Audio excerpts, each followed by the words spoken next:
Hey, hello, welcome to the Prodigal Sons channel, and I'm here to host you. Buckle up as we visit various old information, drops, and current news, or otherwise, which will help us trade up miscellaneous information into a concrete boulder, which can make one wholesome truth.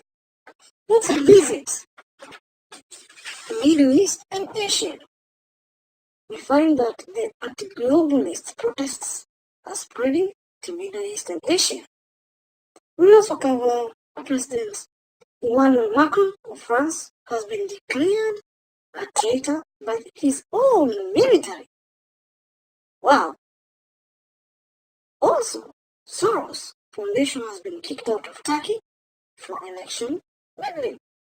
And finally, the spice of it all, Germany legalizes Sharia law and child rape. Wow. As I've said in my earlier videos, sinister activities are happening without us knowing, and it seems a battle is being waged as we speak. Is it in any way related to the QAnon movement? You be the judge. First, anti-globalist protests spread to Middle East and Asia. The anti-globalist movement is continuing its spread worldwide, with thousands of citizens in Taiwan and Lebanon rising up against their government's push for globalism. Inspired by the revolution that started in France last month, the movement has spread across the globe, with demonstrators in Asia and the Middle East calling for an end to the New World Order's push for globalism. You know, this thing of open borders is really bringing people right now. There's a lot of havoc everywhere. You find that cultures are being destroyed and such things. The globalism was started by an era whereby George W. Bush, he talked about the New World Order. From that time, it has become open borders for everybody. You can go anywhere, anytime. So they want to have open borders everywhere to make one world and make one government, one religion. The main thing is actually one world religion. Anyway, let's continue. In Lebanon, huge crowds of protesters descended on the capital on Sunday, marching through the streets shouting, "Revolution! Revolution! And down with the government!" You know. I guess that's how they were saying it, but not in English. Anyway, actually what they were saying is that we demand respect for our rights. Where is the medicine? I don't know which medicine anyway. People are dying at the doors of hospitals. Oh, it's at the doors of the hospitals. The government has been inactive for years. What do we need such a government for? Let them resign. Protesters told Sputnik. People are really mad, you know. Okay. Another one is saying, 7 months ago, we elected a parliament that hasn't yet been able to form a coalition government. This means the parliament simply doesn't perform its functions. It has failed, the demonstrators said.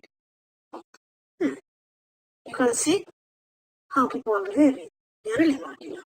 And in Taiwan, thousands of citizens donned yellow vests, just like France. On Thursday, protest outside the Ministry of Finance. The architect of Taiwan's tax system, after feeling inspired by the unrest in Europe. Actually, there's a lot of unrest in Europe, even in the Middle East. There is something, there's a power, there are two powers fighting. And one is winning, because one is being favored by the people. Anyway, let's continue. According to the LA Times, their campaign is the first major one in Asia inspired by the French Revolution. You know, the Frenchmen, They don't joke. The last time, the last revolution, led by the Jacobins, they killed, they guillotined their emperor, and even their queen. I think she was one who was honored, something like that. I don't know, but I remember that they killed them both. But even though the Jacobins was being supported by some, Jacobins was supported by Illuminati, I think, when they go from Bavaria. But anyway, the French are not to mess around with. Okay. LatTimes.com reports about 20,000 Taiwanese participated in demonstrations last week. 20,000. That's a huge number. Last week, outside the presidential office, and about half that number protested in the capital of Taipei on Saturday. Wow. According to organizers and local media reports, the protests have all been peaceful. Peaceful for now. The problem is that people are getting agitated. Okay. Let's see one guy, Wang Qinglong is saying, this problem is about to explode. We are wearing the yellow vests to go out and see if the government is willing to change, said Wang Qinglong, a medical liaison with the Taipei-based advocacy group, Tax and Legal Reform League, which organized the protest. So, you can see there were some people who organized the protests, but there are others who supported them, who are supporting these protests. I guess it's not China, because China takes Taiwan as it's one of its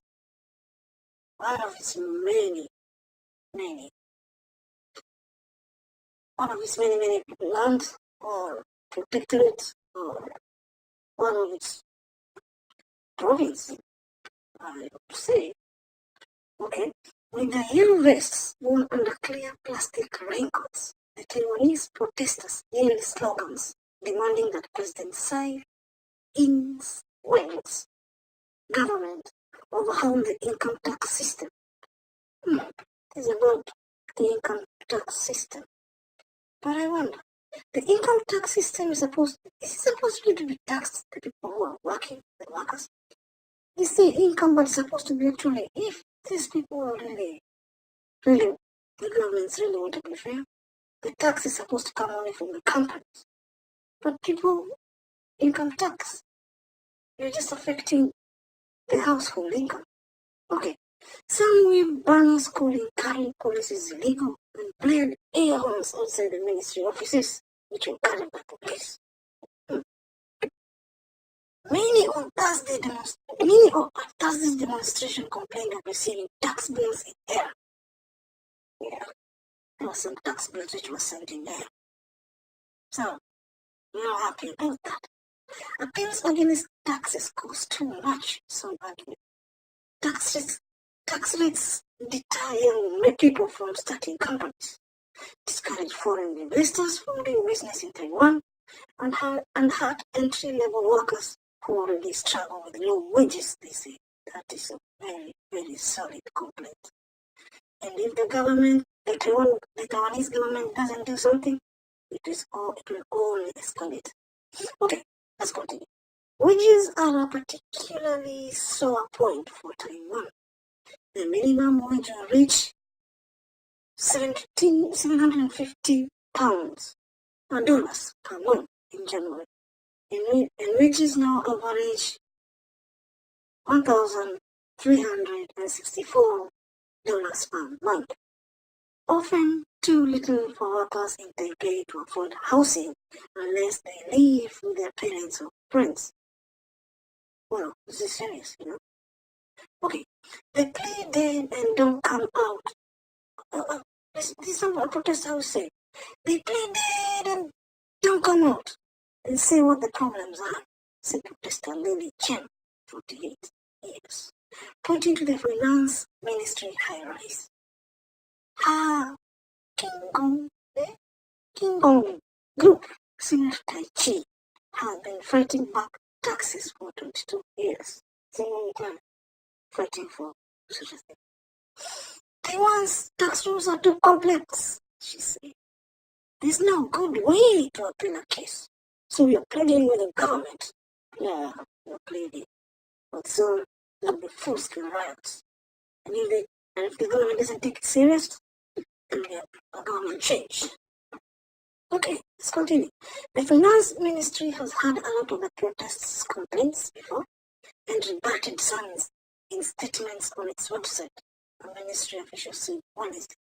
The demands are actually old and spread a lot of erroneous information, she said. She was not authorized to give her name, of course. But yeah, oh, no. Yeah, if she does, she'll have infinite problems. Okay.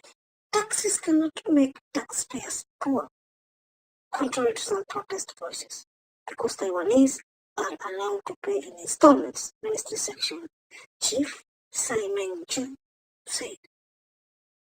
Taiwanese who earn less than $78,500 a year pay no more than 20% in taxes. Oh, 20% in taxes, that's a lot, according to the data compiled by KPMG. The professional services firm ranks Taiwan's taxes the 33rd highest in the world out of 135 countries and regions. The United States ranks 39th. Wow, 33rd. And even considering even their economy, it's not so good. It's quite high. Okay, in late November and early December, tens of thousands of merchants in France clashed with police over taxes and wages. The same thing that was being fought before. I think everything that goes around comes around because it's the same thing. These guys were fighting for during the Jacobin era, French Revolution. Okay, some demonstrators lighted fires. 10 deaths have been blamed on the protests. Blamed, but how did it happen? They were beaten to death by the other protesters. Something happened. French President Emmanuel Macron eventually scrapped a full tax hike and pledged to increase the minimum wage. That is a pledge. But they can pacify these guys. The French movement has spread as well to Belgium, the Netherlands. Belgian protesters destroyed several police vehicles as they called for the Prime Minister to quit over taxes, wages, and food prices. Wow. As for France, interesting for Macron. President Macron declared a traitor by his own military. Oops. French President Emmanuel Macron has been declared a traitor by high-ranking officials of his own military. Wow, what a statement. Several French army officials have written a letter to Macron, slamming him for signing the UN Global Compact for Migration on behalf of France. According to a report by Opinion, a total of 10 generals, there are 10 generals, a colonel and an admiral, and the former French Minister of Defense, Charles Miron, signed a letter that denounced Macron backing of the controversial UN Migration Pact in Marrakesh, Morocco. What's wrong with the UN? UN is a Rockefeller stuff. Something which is just like they operate as if it's their own company. This thing from New World Order and this satanism thing is just getting to people's nerves. The letter states, by deciding alone to sign this pact, you will add an additional reason for a revolt with the anger of an already battered people. Correct. I agree. Okay. The letter continues to say, you will be guilty of a denial of democracy or treason against the nation. Again, 2. Correct.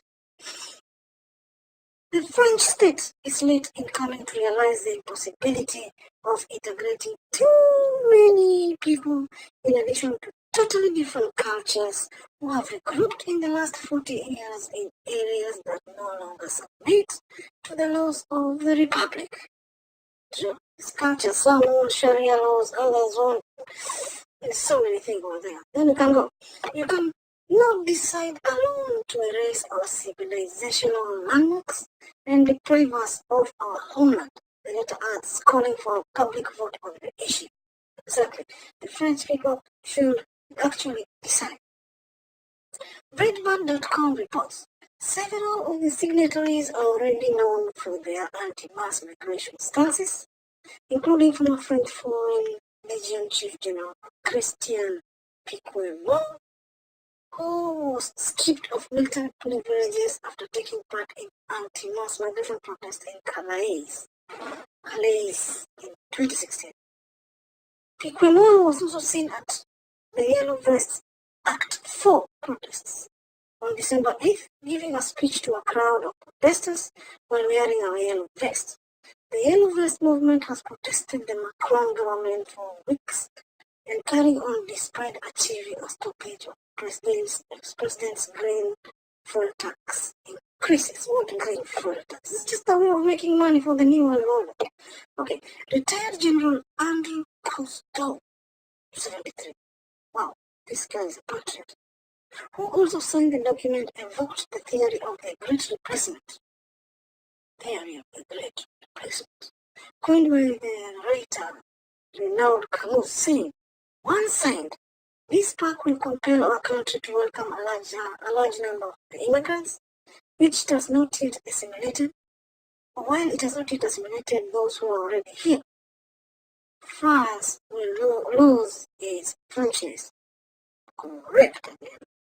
Mr. Camus spoke exclusively to Breitbart London on the subject of the Yellow Vests protests late last month, describing his theory of replacementism and saying the protests were about lack of respect, general exchangeability, being treated by managerial politics like an object or a simple product.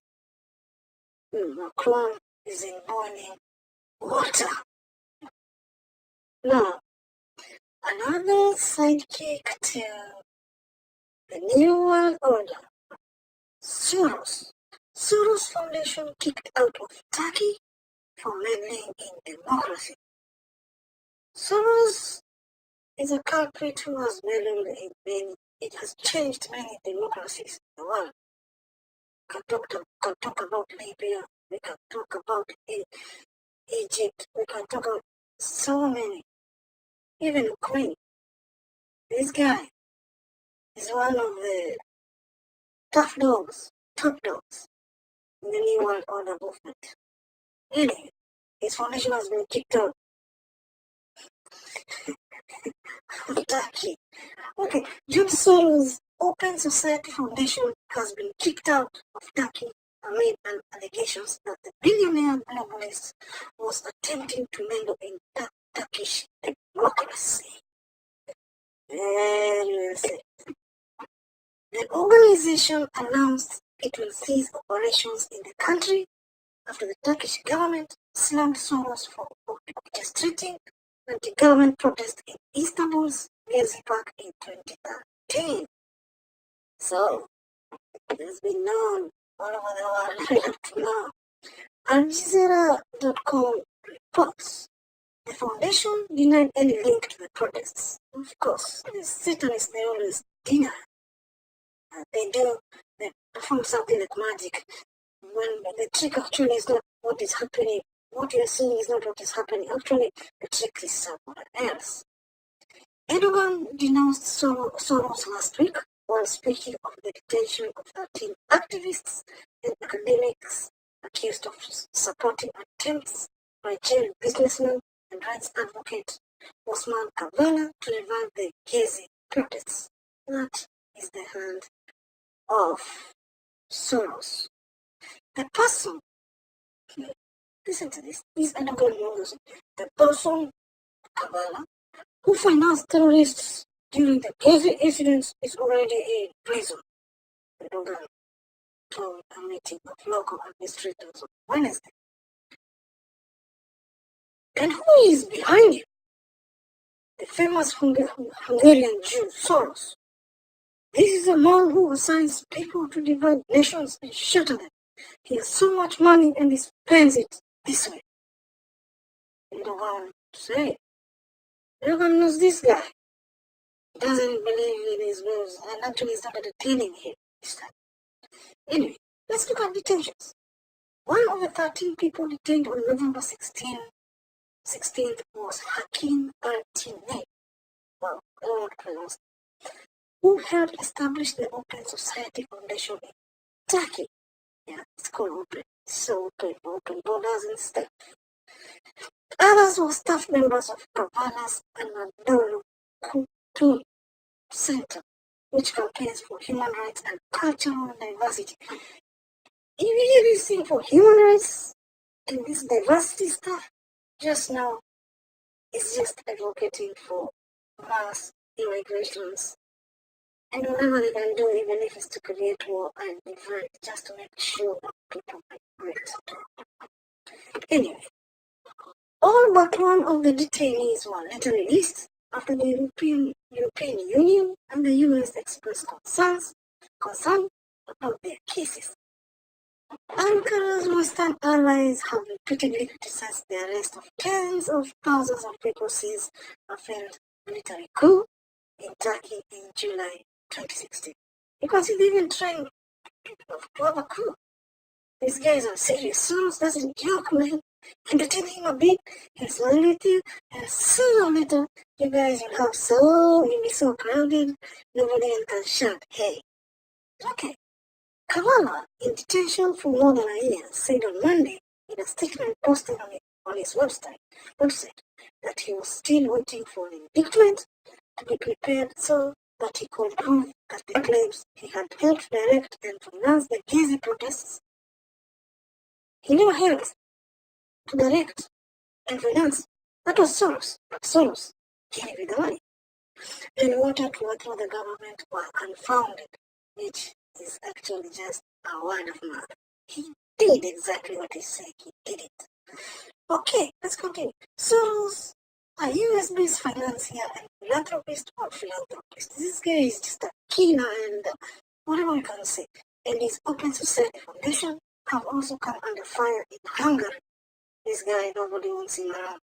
Prime Minister Viktor Orban accuses Soros and the liberal causes he backs of trying to undermine Europe's Christian culture. Of course, they always after Christian culture because they want to introduce Satanism in the Luciferian way by promoting mass migration, a charge the financier denies. Of course, he has to deny. Ooh, people agree.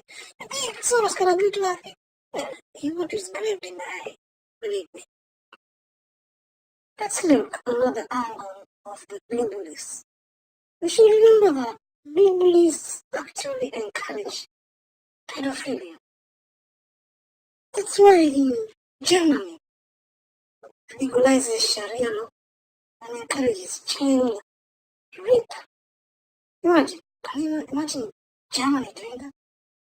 Legalizing Sharia law and encouraging child rape? I don't know how Germans are taking this. Anyway, let's look at this article by News Punch. Germany legalizes child marriage for followers of Sharia law.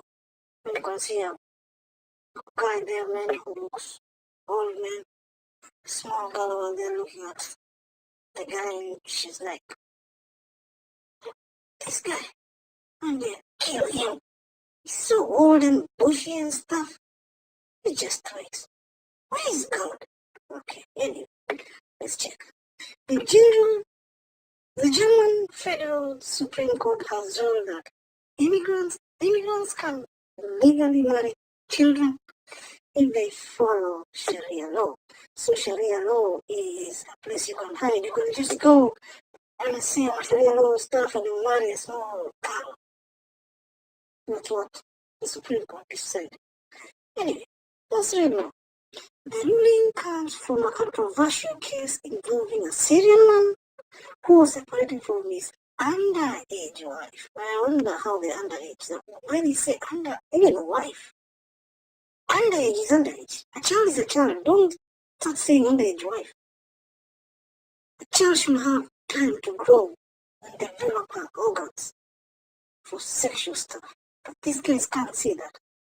I can see Germany now is okay. I don't know what's wrong with this world. Well, Germans, they should also go to the streets.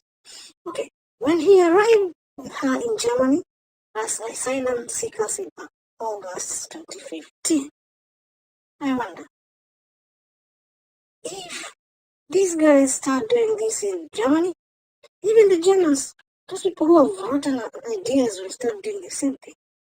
And there will be a lot of child rape.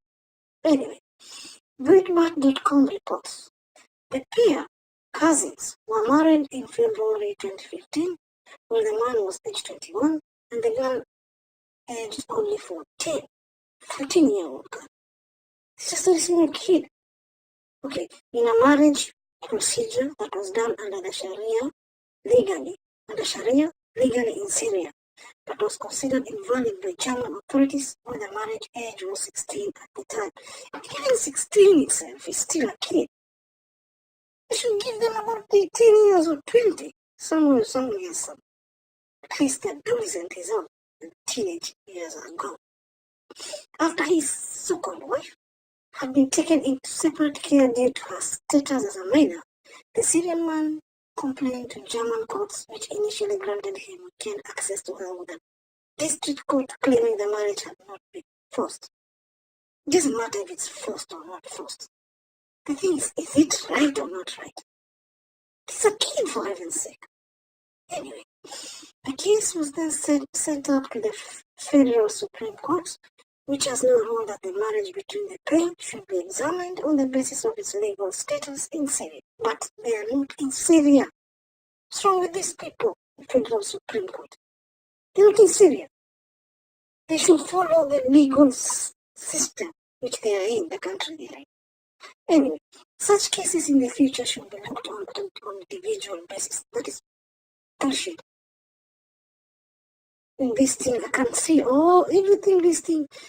When I look at the Supreme Court, I can just see Satanists who actually encourage pedophilia, who are themselves this stuff whereby they're half and stuff. Anyway, the court said instead of a blanket refusal to recognize them, what do you think of blanket refusal? These guys are using some kind of euphemism which doesn't make sense, as was the procedure previously. That previous one, the German system is gone, the German culture is gone. If they start encouraging these habits, the Germans, even their culture will be gone sooner or later. There will be no more Germans. Anyway, in Germany, protection of marriage and family are enshrined in the basic law, exactly basic law. And anybody who visits there or goes to look for asylum there should follow that basic law, as well as the principle of equal treatment. What are they telling me now? And both could be violated under the ban on child marriages. What? Violated under the ban on child marriages? We should be married. Why can't you marry a donkey? Or marry a pet? I know Germans may soon be doing that. Whereby you can marry a dog and have sex with it. Stupid culture. Okay, anyway. And both could be violated under the ban on child marriages. You should not marry a child. A child should be given time to grow up. Okay. Since the height of the migrant crisis in 2015, Germany has seen a huge surge in the number of child marriage cases, of course, because they are allowing it. They're talking about blanket. So annoying. Okay. Cases with at least 1,000 cases. 1,000 cases being known as far back as 2016. You see these 1,000 cases? These are the ones which are known. What about the others which are not known? Okay. Germany passed a law to raise the marriage age to 18 years last year to combat child marriages, but the new ruling could be a blow to the registration. Oh, of course, the new world has won again. These Satanists who are leading Germany, now they will start going for kids even below 6 years. I wonder how these people think. And when Germans really wake up. Anyway, Sweden, which also took in a large number of migrants since 2015, has also banned child marriages and has had somewhat more success, having recently convicted a couple in 2018. They should be actually in prison for attempting to force their underage daughter into an arranged marriage. Yeah, that's how it should be. Congrats, Sweden. And Germans, for heaven's sake, wake up. Or be married, your kids will be married at 3 years old. Let the kids grow, or at least develop those organs for sex and pleasure. Not wrong there. How are you going to have sex with such a minor? With a finger? Just molesting the kid, making her have or some even I know they're marrying boys, making them hard and just developing wounds in their anal places and whatever. This is just disgusting. Anyway, those are the news I had today, which I had to discuss. And we'll see you next time. See you. Bye.